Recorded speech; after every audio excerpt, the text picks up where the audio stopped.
starting off with the lion leg curls. It was taking a while to figure out the right weight to go with here, but we're doing 5 sets of 8 to 10 reps. Couple of points you wanna focus on here is don't use the momentum of lifting your ass up. Like, that's just my ass raising because my glutes are tensing and stuff there. But don't get into the habit of lifting your hips off the bench in order to get that curl, because it's just like, you know, throwing it up when you're doing biceps. It's just the same sort of thing. Something I'm not doing here, but it did hit my hams a lot more, is start to try and bring your chest off it, so you're almost arching your back upwards and you're looking forwards and lifting your chest off.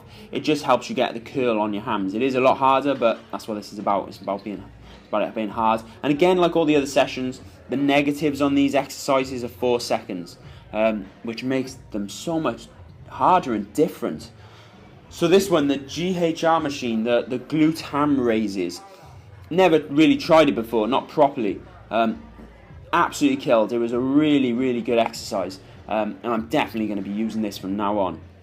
Even though I'm not moving at the knees here, I thought, you know, you had to be curling right up in order to be doing the hams, and you can do that version, but this is kind of like, if you think of like Romanian deads, where you've got like a slight bend in your legs, you don't change that bend to hit the hams. It's purely about where the hams attach into the glutes and you're lifting it up and pulling it from that angle. This was really awesome, and this one was 4 sets with 6 to 10 reps. I think it goes as low as 6 because this is quite a hard exercise, and once you really find the right place to hit the hams and you start curling it and you're focusing and you don't let loose at the bottom, you don't hang there, you keep it tensed on the hams at the top, you keep it tense. 6 reps is more than enough. I think I was hitting about 6, sometimes 8 maybe, but yeah, it was a lot. It was real painful, this one.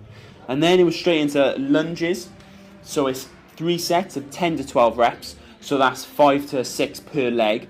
So that's why you're aiming to go a little bit heavier here, but you still want to keep your balance, and you still need to do that 4 seconds on the way down. Something I need to get into the habit of was, as soon as that front leg touches, I need to start descending at that point, whereas I take a moment sometimes to get my balance. Especially here, I lost my balance because I do still have the lack of stability in that right ankle from my injury. But I think something like lunges would be great at helping get that stability back. You can see like my leg, compared to the left foot at the back there, my right foot at the back is wobbling all over the place, tipping to the side. It's really, really not good, really. And then on to the Romanian deadlift. So the slight bend in the leg here when you're doing them. Difference between the straight legs. Obviously the straight leg is straight, the Romanian, little bend, and you keep that bend until you get to the very top of the movement. I ended up needing to, actually, on the other sets, we upped the weight by 5 kg per side, so an extra one of those little plates that's on there. And I needed to stand on a couple of piled up plates as well, because my flexibility in my hams was good at the time, or like I had a good stretch before, so it was quite flexible. I was able to get a lot lower, and the plates would touch the floor then, which I wasn't able to get that proper stretch and contraction out of the hams. So I added those plates to stand on, so I can get an even greater stretch and really hit them properly. And this was awesome. Try not to use too much back. The way to think about it really is when you're at the bottom of the movement, think about your hams tensing and squeezing and try and use that to get up.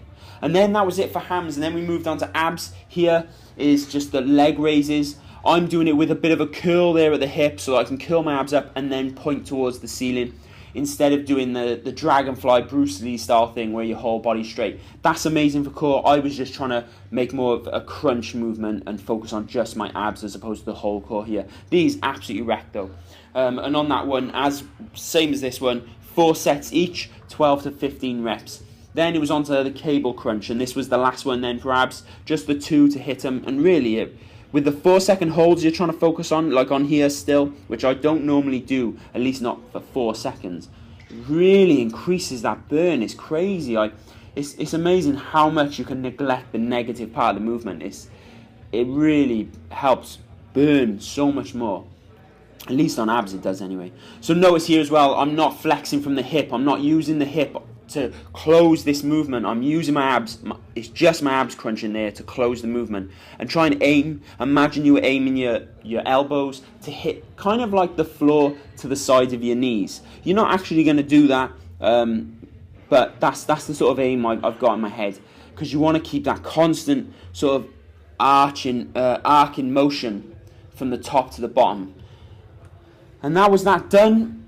Another one done. I'm so sore this week, and the worst bit is it's not going to be easier next time, because next week it's completely different again, and then the week after that's different again. So that's why this whole Y3T thing might be quite good, because it just keeps you sore. It keeps your muscles guessing all the time. But yeah, if you haven't checked it out, check out the last video, the back session. And if you haven't subscribed, that would be awesome if you would. And also give this video a thumbs up if you liked it. And so, until next time.